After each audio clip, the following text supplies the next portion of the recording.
Welcome dear रॉकर्ट्स। आज हाजिर है फिर आपके सामने एक ऐसी टाइम ट्रेवल वाली मूवी को लेकर जिसकी कहानी आपके होश उड़ा देगी। ये कहानी एक ऐसे इंसान की है जो बार बार टाइम ट्रेवल करता है और समय के साथ छेड़छाड़ भी, जिसकी वजह से उसे किन किन मुसीबतों का सामना करना पड़ता है आज हम इस कहानी में देखेंगे। तो चलिए शुरू करते हैं। मूवी की शुरुआत में हम एक कपल को देखते हैं जो कि अपने नए घर में शिफ्ट हुआ है। उस कपल में आदमी का नाम हेक्टर है और हेक्टर इस कहानी का मेन लीड भी है। वहीं दूसरी तरफ हेक्टर की वाइफ क्लारा भी है। अब ये दोनों अपने नए घर के सामान की शिफ्टिंग कर रहे होते हैं। तभी हेक्टर के पास से कॉल आता है। हेक्टर अपना फोन लेकर दूसरे कमरे में चला जाता है और उस कॉल को पिक करता है, लेकिन अचानक उसकी वाइफ क्लारा भी वहां पर आ जाती है, जिस वजह से हेक्टर के हाथ से वो फोन छूटकर जमीन पे गिर जाता है। हेक्टर के मोबाइल पर कॉल आना, ये बात हेक्टर और क्लारा दोनों के लिए काफी शॉकिंग है, क्योंकि किसी और के पास हेक्टर के इस नए घर का फोन नंबर नहीं था। लेकिन दोनों इस बात पर ज्यादा ध्यान नहीं देते और एक दूसरे को प्यार करने लगते हैं। अब थोड़ी देर के बाद दोनों अपने घर के गार्डन में बैठकर बातें करते हैं। फिर हेक्टर अपने आसपास की चीजों को अपने दूरबीन से देख रहा होता है। तभी अचानक हेक्टर को अपनी दूरबीन से एक लड़की दिखाई देती है जो अपने कपड़े उतार रही है। हेक्टर अपनी वाइफ से कहता है कि देखो, मुझे वहां पर एक लड़की दिखाई दे रही है। इसके बाद हेक्टर अपनी वाइफ क्लारा को दूरबीन देता है, लेकिन जब क्लारा दूरबीन से देखती है तो उसे कोई लड़की दिखाई नहीं देती। इसके बाद वो घर के अंदर चली जाती है, लेकिन हेक्टर वापस से दूरबीन से उस लड़की की तरफ देखने लगता है और इस बार हेक्टर को भी वो लड़की दिखाई नहीं देती।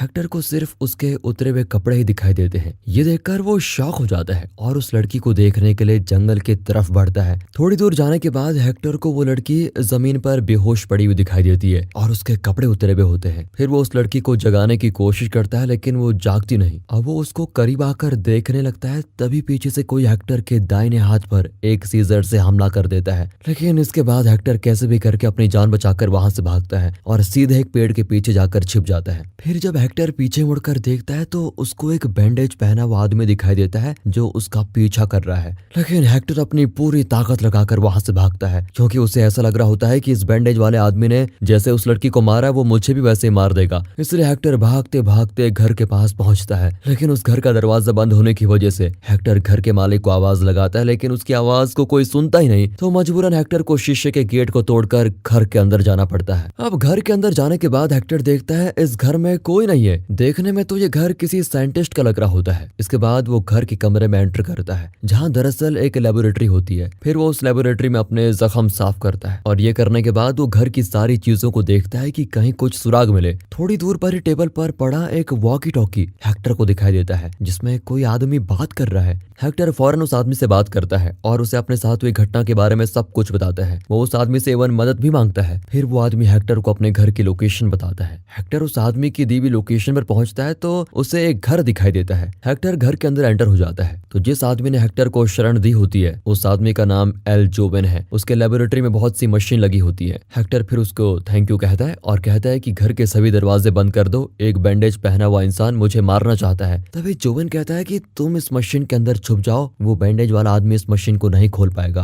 हेक्टर ऐसा करना तो नहीं चाहता, लेकिन वो देखता है कि वो बैंडेज वाला आदमी वहां पर आ गया है और उसे खिड़की से देख रहा है। फिर वो मजबूरन उस मशीन के अंदर चला जाता है। फिर जब हेक्टर को होश आता है तो वो मशीन के बाहर होता है और अपने सामने जोवेन को देखकर काफी खुश होता है। फिर वो बाहर का मौसम देखकर हैरान हो जाता है, क्योंकि बाहर सुबह हो गई है। हैरानी वाली बात तो तब होती है जब जोवेन हेक्टर से पूछता है कि तुम कौन हो और मेरी मशीन के अंदर क्या कर रहे हो। वो कहता है तुम पागल हो गए हो क्या, तुमने तो कल मुझे इस मशीन के अंदर बंद किया था। लेकिन जोवेन को हेक्टर की ये बात समझ में नहीं आती, क्योंकि उसे कुछ भी याद नहीं है कि उसने क्या किया। फिर जब हेक्टर जोवेन के घर के बाहर आता है तो जोवेन भी उसके साथ ही होता है। वो बाहर आकर अपनी दूरबीन से अपने घर की तरफ देखता है और घर का नजारा देखने के बाद उसे अपनी आंखों पर यकीन ही नहीं होता, क्योंकि वो देखता है कि उसी के घर में एक दूसरा हेक्टर उसकी वाइफ कालरा के साथ घर की साफ सफाई कर रहा है। उसे कुछ भी समझ में नहीं आता कि ये क्या हो रहा है, लेकिन जोवेन समझ जाता है कि उसकी बनाई हुई मशीन काम कर रही है और हेक्टर टाइम ट्रेवल करके एक दिन पीछे आ गया है। जोवेन हेक्टर को ये सारी बात बताता है, लेकिन हेक्टर को इस बात पर यकीन ही नहीं होता। इसके बाद वो अपने घर पर कॉल करता है। दूसरी तरफ से कॉल उठता है और ये वही सीन था जब हेक्टर और उसकी वाइफ अपने घर की साफ सफाई कर रहे थे और हेक्टर के नए घर के नंबर पर किसी ने फोन किया था। यानी कि वो कॉल हेक्टर ने ही फ्यूचर में जाकर पहले वाले हेक्टर को किया था और अब जाकर हेक्टर को जोवेन की बातों पर यकीन होता है। फिर वो एक प्लान बनाता है। वो सोचता है कि अगर किसी तरह वो पहले वाले हेक्टर को मार दे तो वो अपनी वाइफ के साथ खुशी खुशी रह सकता है। लेकिन जोवेन उसे घर से बाहर न जाने की सलाह देता है। वो कहता है कि मैं मशीन के काम से बाहर जा रहा हूँ, लेकिन तुम कभी भी बाहर मत जाना क्योंकि तुम्हारे बाहर जाने से तकलीफें और बढ़ सकती हैं। लेकिन हेक्टर जोवेन की बात नहीं सुनता और जोवेन की गाड़ी लेकर हेक्टर फर्स्ट को मारने के लिए निकल जाता है। रास्ते में उसे वही लड़की दिखती है जिसे उसने दूरबीन से कपड़े उतारते हुए देखा था। तभी पीछे से एक रेड कार आकर हेक्टर 2 की कार को ठोकर मार देती है और उसका एक्सीडेंट हो जाता है, जिसके चलते उसके सर से ब्लीडिंग होने लगती है। फिर हेक्टर 2 अपने हाथ में बंधी हुई पट्टी निकालकर अपने पूरे चेहरे पर बांध लेता है और ये बिल्कुल उसी बैंडेज वाले इंसान की तरह दिखने लगता है जिसने हेक्टर 1 पे हमला किया था। मतलब कि यहाँ पर यह साफ जाहिर था कि वही बैंडेज वाला इंसान कोई और नहीं बल्कि हेक्टर ही है जो दूसरे टाइम जोन में ट्रेवल कर रहा है। अब जब कार का एक्सीडेंट होता है तो वो लड़की से मदद मांगने की सोचता है। उस लड़की का नाम चिका है। चिका एम्बुलेंस बुलाने की कोशिश करती है, लेकिन सिग्नल न मिलने की वजह से वो ऐसा नहीं कर पाती। फिर हेक्टर 2 चिका को अपनी बातों में फंसाकर उसे अपने साथ लेके जाता है और छुपके से चिका के बैग से उसकी सीजर को निकालकर अपने पास छुपा कर रख लेता है। हेक्टर 2 वो सारे इंसिडेंट दोबारा से दोहराना चाहता है ताकि वो हेक्टर 1 को मार सके। अब धीरे धीरे हेक्टर की बातों से चिका को भी उस पर शक होने लगता है और वो मौका देकर वहां से भाग जाती है। हेक्टर 2 उसका पीछा करता है और उसको पकड़ भी लेता है। फिर वो चिका पर सीजर पॉइंट करके उसे अपने कपड़े उतारने को कहता है। चिका मजबूरी में ऐसा ही करती है और अपने कपड़े उतारने लगती है और ये वही सीन था जब चिका को कपड़े उतारता हुआ हेक्टर 1 ने अपने गार्डन से देखा था। लेकिन थोड़ी देर के बाद चिका ना दिखने की वजह से हेक्टर 1 चिका को देखने के लिए जंगल की तरफ आता है और हेक्टर 2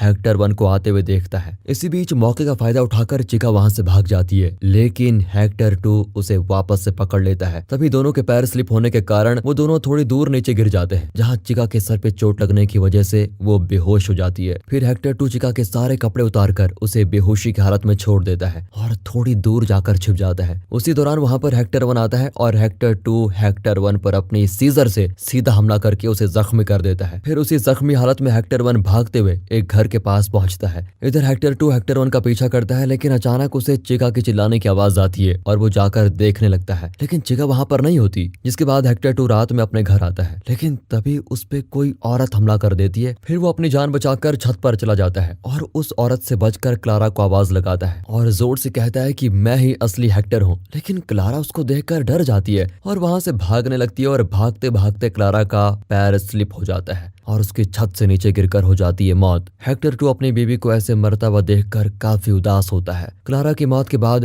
हेक्टर जोवेन के पास जाता है, पर इधर हेक्टर 1 पहले से ही मौजूद है। हेक्टर 2 हेक्टर 1 को जोवेन की घर की खिड़की से देखता है और ऐसा करते हुए उसे हेक्टर 1 देख लेता है। और ये वही सीन था जब हेक्टर ने उस बैंडेज वाले आदमी को देखकर डर के मारे उस टाइम मशीन में चले जाना सही समझा। अब हेक्टर 2 भी जोवेन से कहता है कि मुझे भी तुम्हारी मशीन यूज करके टाइम में पीछे जाना है। दरअसल हेक्टर 2 के ऐसा करने का कारण उसकी वाइफ क्लारा होती है, क्योंकि हेक्टर 2 ने अपनी वाइफ क्लारा को खो दिया था और उसे वो पास्ट में जाकर बचाना चाहता है। लेकिन जोवेन साफ तौर पर हेक्टर 2 को पास्ट में जाने से मना कर देता है। जोवेन कहता है कि टाइम मशीन खराब हो चुकी है, जिसकी वजह से तुम टाइम ट्रेवल नहीं कर सकते। मगर जोवेन का ये झूठ ज्यादा देर तक नहीं चलता और हेक्टर 2 उसका झूठ पकड़ लेता है। फिर वो जोवेन पर काफी गुस्सा होकर उस पर वार कर देता है। जोवेन उससे कहता है कि दरअसल कोई और टाइम ट्रेवल ना कर सके, इसलिए मैंने मशीन की बैटरी फेंक दी और बिना बैटरी के मशीन नहीं चलेगी। इसके बाद दोनों बैटरी ढूंढने निकलते हैं। जोवेन हेक्टर 2 से कहता है कि मेरी बात मानो, तुम ट्रेवल मत करो, क्योंकि पहले से ही 2 हेक्टर बाहर घूम रहे हैं। अगर तुमने एक बार और टाइम ट्रेवल किया तो ये सिलसिला ऐसा ही चलता रहेगा और सारी चीजें दोबारा से शुरू हो जाएंगी और ऐसा करना तुम सबके लिए बहुत हानिकारक हो जाएगा।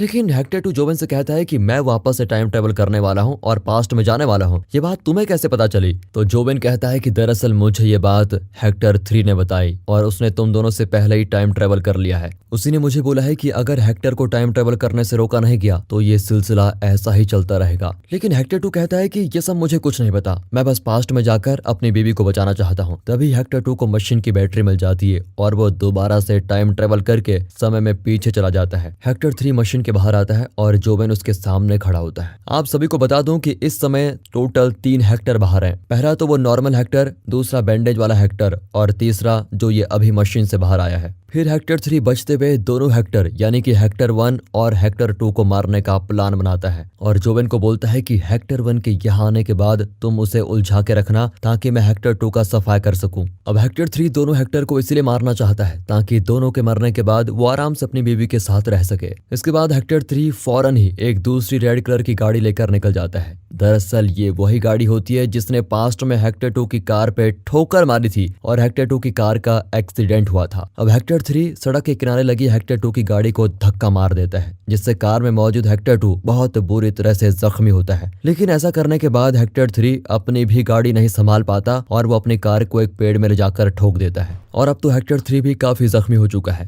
यहाँ हेक्टर 3 को ये एहसास होता है कि उसकी गलती की वजह से ये सब कुछ हो रहा है। फिर वो जोवेन को कॉल करके कहता है कि हेक्टर 2 को किसी भी तरह से टाइम ट्रेवल करने से रोकना होगा, नहीं तो ये सीरीज ऐसे ही चलती रहेगी और इसका एंडिंग कभी नहीं होगा। तभी हेक्टर 3 को रास्ते से गुजर रही चिका दिखाई देती है जो उसी रास्ते से जा रही थी। वो हेक्टर 3 को देखकर घबरा जाती है और जोर से चिल्लाती है। यहाँ हम देखते हैं कि पास्ट में यही चिल्लाने की आवाज उस बैंडेज वाले हेक्टर यानी कि हेक्टर 2 ने सुनी थी। चिका हेक्टर 3 की मदद करती है और उसे उसके घर लेकर जाती है। तब तक रात हो जाती है और घर पे क्लारा पहले से मौजूद होती है। वो हेक्टर 3 को उस बैंडेज वाले आदमी के बारे में बताती है जो कि हेक्टर 2 था जिसने पास्ट में क्लारा को आवाज लगाई थी। क्लारा हेक्टर 3 को ये भी कहती है कि मैंने पुलिस को इन्फॉर्म कर दिया है और वो लोग भी थोड़ी देर में आते ही होंगे। अब हेक्टर 3 अपनी वाइफ की जान बचाने के लिए उसे एक रूम में ले जाकर छिपा देता है। तभी पीछे से वो हेक्टर 2 यानी कि वो बैंडेज वाला इंसान आता है। फिर हेक्टर 3 उस पर एक टेबल फेंकता है जिसके बाद हेक्टर 2 घर की छत की तरफ भागता है। अब हेक्टर 3 चिका के पास जाकर उससे कहता है कि वो बैंडेज वाला आदमी तुम्हारे पीछे पड़ा हुआ है और अगर तुम अपनी जान बचाना चाहती हो तो जैसा मैं कहता हूँ वैसा करो।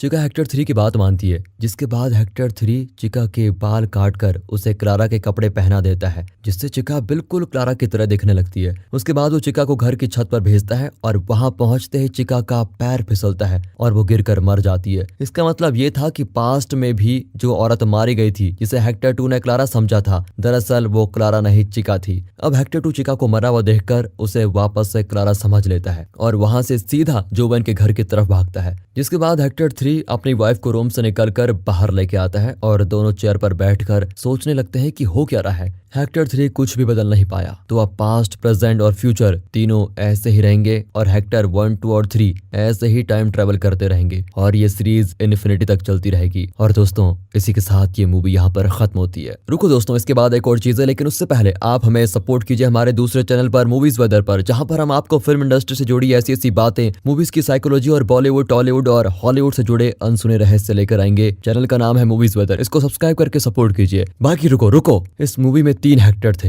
एक नॉर्मल हेक्टर, दूसरा वो बैंडेज वाला हेक्टर और तीसरा ये जो क्लारा के साथ है। दोस्तों इस मूवी में ये नहीं बताया गया कि कौन से वाले हेक्टर ने पहले टाइम ट्रेवल किया, लेकिन हमने इसमें ये जरूर देखा कि जो नॉर्मल हेक्टर ने कर्म किए वही बैंडेज वाले हेक्टर ने भी किए और वही हेक्टर 3 ने भी, क्योंकि ये एक टाइम लूप है। इसमें जिसने भी पहले से अपने कर्म कर लिए हैं उसी को दूसरा वाला भी रिपीट करता रहेगा और उसी को तीसरा वाला भी, फिर चौथा भी। दोस्तों हेक्टर 2 ने काफी कोशिशें की कि चीजों को वो बदल ले, लेकिन वो ऐसा करने में नाकामयाब रहा। इसलिए हेक्टर 3 ने अपना बचा हुआ समय क्लारा के साथ बिताने का सोचा, क्योंकि उसे पता था हेक्टर 2 थोड़ी देर बाद टाइम ट्रेवल करेगा और उसकी जगह ले लेगा और फिर से चीजें चेंज हो जाएंगी और टाइम ट्रेवल ऐसा ही चलता रहेगा। बाकी दोस्तों अगर आपको मूवी यूनिक लगी हो, एक्सप्लेनेशन अच्छा लगा हो तो लाइक कीजिए, चैनल को सब्सक्राइब। मिलते हैं अगली वीडियो में, तब तक के लिए गुड बाय, अपना ख्याल रखें and finally thanks for watching.